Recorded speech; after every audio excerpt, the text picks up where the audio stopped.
Salut tout le monde, c'est Niwo. Aujourd'hui je vous retrouve pour une petite vidéo spéciale. Vous avez, même s'il y a une partie cachée derrière à chaque fois, ma pile à lire. Bon, tout ce qui est au-dessus ici, c'est pas ma pile à lire, c'est ce que j'ai lu pour vous présenter dans de prochaines vidéos, mais bon, on en reparlera le mois prochain. Mais tout ça là, en dessous, c'est ce que je dois lire. Et il y a des tomes qui datent un petit peu, parce que forcément, je reçois des trucs que j'ai envie de lire en priorité, donc je les lis en priorité. Sauf qu'il y a d'autres choses tout aussi intéressantes, juste sur le moment, j'ai pas d'envie de les lire, qui du coup passent à la trappe, et donc il y en a, ça fait des mois qu'ils sont là. Ce qui est un peu dommage, parce qu'il y a des trucs très bien. Donc j'ai commencé un petit système, comme à la base, avec plein de petits papiers, donc avec des noms de séries spécifiquement dessus, et ces noms de séries, c'est tout ce qu'il y a sur ma pile à lire. Évidemment, j'en ai encore plus, mais on va dire que c'est ce que j'ai reçu les derniers mois, ou ce que j'ai acheté les derniers mois, pas par exemple ce que j'ai pu choper sur Le Bon Coin, genre une série intégrale comme My Hero Academia, Terraformas, Prison School. Ce genre de choses, je me les garde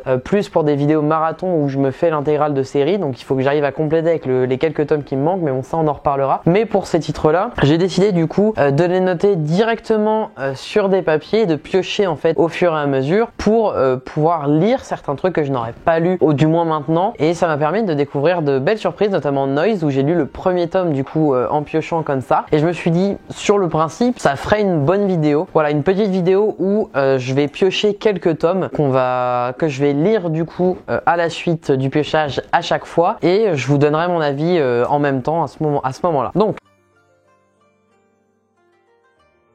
voilà, je pense que c'est assez bien mélangé. Je vais évidemment pas regarder, je vais essayer de prendre un peu au pifomètre. Alors évidemment j'en prends, il m'échappe des doigts. Donc on va avoir Yuzu, la petite vétérinaire, vous voyez. Ça c'est typiquement le genre de titre que j'aurais pas spécifiquement lu tout de suite du tout si je l'avais pas pioché. Donc on va commencer par Yuzu, la petite vétérinaire, tout de suite. Donc Yuzu, la petite vétérinaire, du coup que je viens de lire tout tranquillement. Comme je l'avais dit de base, c'est pas un titre que j'aurais spécifiquement lu prioritairement maintenant, mais ça reste un domaine qui me plaît beaucoup. Je suis quand même vachement fan d'animaux, j'ai 2 chats et mon gros chien qui parfois fait des bêtises, mais bon ça c'est un autre sujet. Et du coup le thème un petit peu qui tourne autour des animaux, vétérinaires, tout ça, c'est quelque chose qui me parle beaucoup. En plus je gérais une association avant, donc je connais bien, donc ça m'a permis déjà de retrouver un petit peu cet univers, parce qu'on va suivre Yuzu en fait, qui suite à la mort de son père et à la maladie de sa mère qui doit être hospitalisée, va devoir aller vivre chez son oncle pendant quelques temps, son oncle qui est vétérinaire, et donc elle a 11 ans, donc bon, elle est assez jeune, mais elle va quand même l'aider dans sa clinique. De base elle est pas très douée avec les animaux, elle les aime pas spécifiquement, et donc le fait d'y travailler, le fait de voir pas mal d'animaux, d'avoir des situations qui font qu'elle va être obligée d'être en contact avec eux, ça va lui permettre de s'ouvrir là-dessus. Et j'ai trouvé que c'était un livre très touchant, parce que évidemment c'est version manga, donc ça va pas être totalement comme la réalité, mais je pensais que ce serait beaucoup plus bisounours, et finalement on va quand même avoir des cas, voilà, des animaux malades ou ce genre de choses qui vont être assez touchants et qui vont pas du tout être surréalistes en mode le monde il est beau, le monde il est content, pas du tout. Ça va mettre en avant la beauté des relations en fait entre un être humain et un être vivant quelconque, quel que soit, voilà, un animal. Les choses qu'on peut ressentir pour un animal, l'amour qu'on peut éprouver pour eux et l'amour qu'ils vont nous rendre aussi. Et donc j'ai trouvé que c'était assez juste, que c'était très bien fait, très touchant, très doux, et vraiment pas si facile que ça, pas si positif que ça. C'est évidemment toujours dit avec des mots qui vont faire que c'est adapté à tout public. On va pas utiliser des mots vraiment trop crus, mais on va quand même avoir des sujets, des petits loulous qui vont pas forcément être dans des situations faciles. Donc j'ai trouvé que c'était très sympa, que c'était très bien fait, et honnêtement je pense que je lirai la suite avec plaisir, parce que c'était très plaisant. Et c'est souvent Nominobi qui nous font des titres dans ce goût-là. Il y a eu Iruma notamment récemment que j'adore lire, et peut-être que je tomberai dessus dans cette vidéo, mais en tout cas vraiment lecture très sympathique. Du coup on va passer au deuxième titre à piocher. Voilà, on va avoir Sex Education 120%. Donc Sex Education 120%, c'est un titre de chez Ototo. C'est une série que j'ai reçue directement de leur part, que j'avais pas spécifiquement demandé, mais je suppose que pour les nouveautés ils les envoient un petit peu comme ça au compte-gouttes, donc je vais découvrir ça. J'ai aucune idée de ce que c'est, si ce n'est que ça va peut-être parler d'éducation sexuelle. C'est la seule chose que je peux en retirer vu les informations qui sont à ma disposition, mais j'ai l'impression que ça a l'air de parler de ça. Après, on va voir en fait de quelle manière c'est fait. Est-ce que ça va être fait à vraiment être un peu trop relou, un peu trop porté sur l'aspect comique du truc et pas de manière assez juste, parce que c'est le genre de sujet avec lequel il faut quand même faire attention. Donc on va voir de quelle manière c'est fait, et de toute façon on en reparle juste après. Donc Sex Education 101%, premier volume. Alors c'est également comme Yuzu la petite vétérinaire, un titre que j'aurais pas forcément lu si j'avais pas fait ce système là. C'est vrai que ça permet de découvrir pas mal de choses, surtout quand on reçoit des éditeurs. Parfois on reçoit des choses de manière aléatoire, ça va dépendre des éditeurs, et donc c'est des choses qu'on n'a pas forcément pensé, qu'on n'aurait pas forcément pensé acheter si on avait eu l'occasion, mais qui parfois peuvent être de très bonnes surprises. Dans le cas de ce titre là, je ne sais pas trop quoi en penser. On va être sur un premier tome qui nous parle d'éducation sexuelle, j'avais raison, d'une prof qui essaie un peu d'aller au-delà du programme d'éducation sexuelle pour aider ses élèves, pour qu'ils puissent avoir des bases solides et entrer dans la sexualité de manière un peu plus réaliste que ce qu'on peut avoir au quotidien. Et c'est vrai que c'est un point qui est pas assez mis en avant dans les écoles, c'est quelque chose qu'on voit pas assez, et du coup on a souvent, quand on est adolescent, même parfois jeune adulte, des a priori, des questionnements qui ne vont pas avoir les bonnes réponses. C'est un titre, comme je redoutais un petit peu, qui va mettre vachement un côté humoristique en avant, notamment parce que la personnage principale, qui du coup va être professeur de PS mais qui va s'occuper de l'éducation sexuelle, elle a une personnalité qui fait que naturellement elle est assez drôle, et que du coup l'auteur en a joué. Personnellement, ça permet effectivement de sortir du cadre un peu trop sérieux, parce que sinon ce serait juste grosso modo un bouquin d'éducation sexuelle, parce qu'on a pas mal de vérités, de choses qu'il est important de savoir. Voilà, quand on commence en fait à l'adolescence à rentrer dans ce genre de sujet, à se poser ce genre de questions, ça, il y a des véritables réponses, donc ça reste un manga éducatif pour moi, donc ce qui est une bonne chose. Le souci, c'est que du coup il n'est pas accessible à tout le monde forcément, parce qu'on va avoir des termes, parce qu'on va parler de choses qui pour les vraiment très jeunes peut être choquant. Voilà, donc c'est quelque chose auquel il faut faire attention. Après, le titre au moins est assez clair, Sex Education, on sait tout de suite le sujet que ça va traiter, donc ça permet quand même passer outre, de ne pas l'acheter en fait et de pas le lire tout simplement si on n'a pas envie de le faire. Ce qui va être intéressant, c'est qu'on va avoir des personnages totalement différents. On va avoir une jeune femme lycéenne avec un aspect, on va dire, qui elle-même se dit garçon manqué, qui est fan de Boys Love, donc de yaoi pour ceux qui connaissent un petit peu. Une autre jeune fille qui elle va être en couple avec une fille, donc du coup elle se retrouve pas forcément dans ce qu'on leur apprend à l'école notamment, alors que là avec cette professeure là elle va pouvoir se sentir un peu moins rejetée, donc ça c'est important.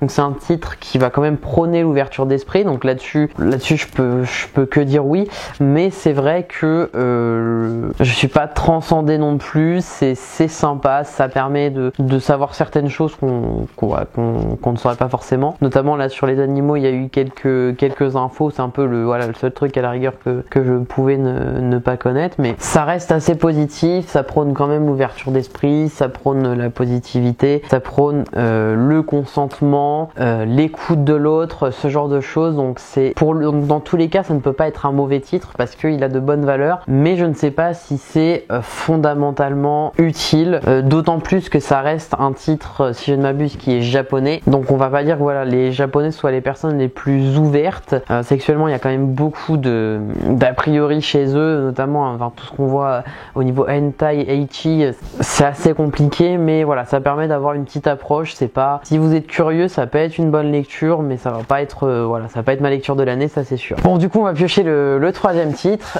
Soten no Ken. Donc Soten no Ken, ça va être le premier tome, c'est un manga de chez Mangetsu, mais de toute façon je vous montre tout ça. Donc dernière lecture, ça va être Soten no Ken, le préquel de Hokuto no Ken, Ken le survivant. Personnellement, j'ai découvert Tetsuo Hara avec Keiji, donc du coup des éditions Mangetsu également. Donc ça va être une découverte pour moi, Soten no Ken. Ken le survivant, je n'ai pas lu non plus, donc faut pas s'attendre à ce que je sois complètement à fond et que je connaisse parfaitement, mais on va découvrir ça. Et puis de toute façon, je vous en reparle juste après. C'est un tome qui est assez épais, c'est un peu comme un tome double. Je sais pas combien il y a de chapitres, mais il y a plus de 300 pages. Donc 300 pages, ça fait un bon bébé. Donc je vais mettre un peu de temps à le lire, surtout que si c'est comme Keiji, il y a quand même pas mal de texte, et puis les dessins qui sont assez sombres. Voilà, ça va être quelque chose à admirer. On va découvrir ça. Ça a l'air quand même d'être assez pas mal. Les pages couleurs sont assez quali, donc je vous en reparle juste après. Ça y est, j'ai lu le premier tome de Soten no Ken, du coup le préquel de Hokuto no Ken, ou Ken le survivant. Je savais pas du tout ce qui allait en retourner. Est-ce qu'on allait parler de Ken? Est-ce que, vu qu'on est au niveau préquel, on va suivre un autre personnage qui va avoir de l'importance dans la vie de Ken et donc justifier le fait que ce soit un préquel? On va suivre Ken. Alors, est-ce que c'est le même Ken de Hokuto no Ken, etc.? Je ne sais pas, et je ne dirai pas de supposition au risque de blasphémer, de dire des choses horribles. Mais honnêtement, ce tome qui est quand même plus épais, je sais pas si c'est un tome double ou si il y a un petit peu moins, un petit peu plus que 2 tomes. Je dirais soit tome double, soit un petit peu moins en tout cas, parce qu'il y a quand même quasiment 300 pages, si ce n'est 300 pages, puisqu'il y a à peu près 20 pages par chapitre et que le dernier chapitre commence à la page 283. Il est fort probable du coup qu'il y ait 300 pages. Donc Soten no Ken va nous parler de Ken, donc Kenshiro Kasumi, si je dis pas de bêtises, qui est au Japon, un professeur qui est assez apprécié de ses élèves. Il est d'ailleurs dans une école pour jeunes filles, et il va avoir la visite de Lee, donc Lee qui est un ancien assassin du syndicat de Jade, avec lequel Ken était en contact lorsqu'il était à Shanghai. Ce sont des hommes qui ont beaucoup de valeur, et Ken, qui est quelqu'un qui en a beaucoup, les appréciés et les a même aidés à quelques reprises contre le pavot sanglant qui essayait de récupérer le pouvoir à Shanghai. Donc dans le présent, c'est-à-dire au moment où on suit Ken, le pavot sanglant a récupéré la mainmise sur Shanghai, et ils sont en plus soutenus par l'armée française, parce que de ce que j'ai compris, au niveau de territoire, c'est assez ambigu, c'est-à-dire qu'on peut être dans une rue, être en Chine, et passer 2 rues plus tard et être en France ou dans d'autres pays. Et donc c'est comme ça que le pavot sanglant parvient à faire des assassinats, à mettre la pression sur les anciens du syndicat de Jade à travers des jeux mortels, etc., pour garder l'ascendant sur eux, pour garder cette puissance, et donc rester les maîtres de Shanghai. Au départ, Ken n'est pas du tout au courant de tout ce qui se passe. Il va juste retrouver Lee, qui est suivi par un empereur qui veut que Ken le rejoigne dans sa garde personnelle, parce qu'il est un peu parano et il a peur que tout le monde veuille l'assassiner. Donc il veut Ken dans sa garde rapprochée. Bon, ça va pas se faire, vous vous en doutez, mais du coup c'est en retrouvant Lee qu'il va apprendre tout ce qui se passe à Shanghai, le fait que ses camarades et ceux qu'il appréciait et celles qui l'aimaient également sont décédés, du moins c'est ce qu'on en dit. Est-ce qu'il y aura des retournements de situation? Est-ce que finalement il y a certains personnages qui ne le sont pas, qui sont juste emprisonnés, ce genre de choses? C'est tout à fait plausible, mais en tout cas la version officielle, c'est que tous les camarades de Ken sont décédés. Quand il va l'apprendre à la mort de Lee, parce que Lee du coup va mourir au Japon, c'est un ancien assassin mais qui est devenu assez âgé, et donc qui va malheureusement succomber de vieillesse, d'une maladie. Ken va retourner à Shanghai et va décider de détruire le pavot sanglant, ou du moins de se venger de ceux qui ont fait tant de mal à ses camarades. C'est du Tetsuo Hara, c'est-à-dire que comme Keiji, ça va être de la puissance, ça va être un personnage principal très fort, très imposant, très charismatique, qui a des valeurs profondes.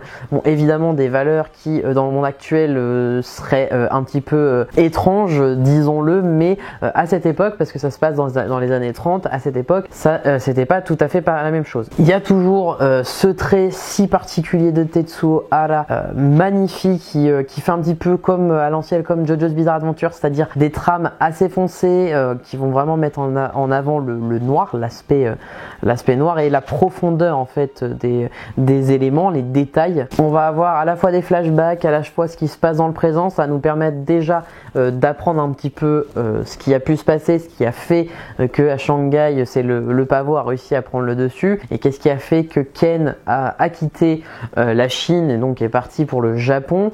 On va avoir du coup des trames scénaristiques en parallèle. C'est un tome assez épais, donc forcément il se passe pas mal de choses. On va avoir déjà une bonne partie du déroulé. C'est une série qui, si je ne m'abuse, ça se trouve je dis des grosses bêtises, se termine en 18 tomes ou quelque chose comme ça. En tout cas c'est quand même une série assez longue. Si on a bien des volumes doubles comme je pourrais le penser, en tout cas au vu de l'épaisseur et du nombre de pages, c'est tout à fait plausible que la série fasse au moins 9 tomes. Après c'est possible qu'il y ait un petit peu moins de tomes, bon ça on en reparlera. En tout cas perso, honnêtement c'était une très bonne lecture. Alors ça n'a rien à voir avec les deux autres titres que j'ai lu ce soir, parce que c'était plus du tranche de vie, un peu plus chill cocooning. Là c'est vraiment de la grosse bastos, c'est du scénario vraiment très typé shonen, typé combat, typé aventure, action, tout ce genre de choses. C'est honnêtement fort sympathique. Pour l'instant, au vu de ce que j'ai lu pour l'instant, c'est-à-dire 3 tomes de Keiji et un seul tome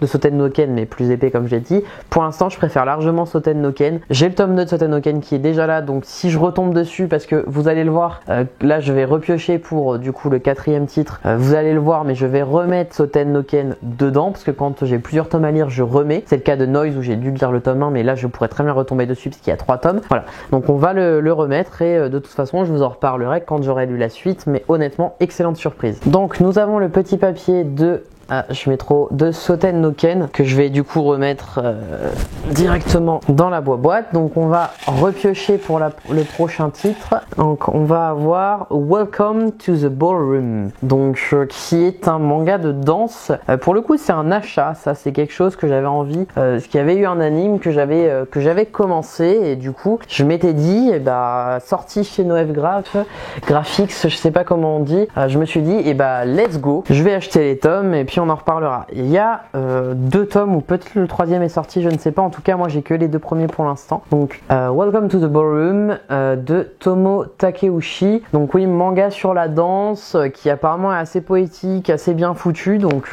moi c'est tout ce que j'aime en général, hein. J'aime à peu près tout tant que c'est bien fait. Donc vu qu'il y a le 2e tome, pareil, je vais directement le faire maintenant, remettre le papier dans la boîte, comme ça on pourra retomber dessus si jamais. Donc comme tous les Noef Graphs, je vous le montre pour ceux qui ne savent pas, on a un espèce de petit flyer, on va dire ça comme ça, avec les informations du tome. Au Japon ça se fait énormément. Quand j'y suis allé, j'avais acheté Platinum End tome 1 en 9 et il y a quelque chose comme ça dedans. Il y a toutes les informations de l'éditeur, de l'auteur, le nom, le format, la couleur, le code prix, le code barre, etc. Et on a aussi un petit point Noef Graphs qui permet de gagner des cadeaux sur le site internet de l'éditeur, qui malheureusement n'est pas encore en ligne, si je ne m'abuse. En tout cas ça l'était pas il y a peu de temps, et donc du coup on aura la possibilité d'avoir des cadeaux. Moi j'ai pas mal de titres de Noël, je garde ça précieusement, même si maintenant ils font plus ce petit papier là, ils font directement, vous savez, le petit écriteau de pub qu'on met par des fois au bas d'un tome. Directement il y aura quelque chose à découper avec un point à mettre dessus.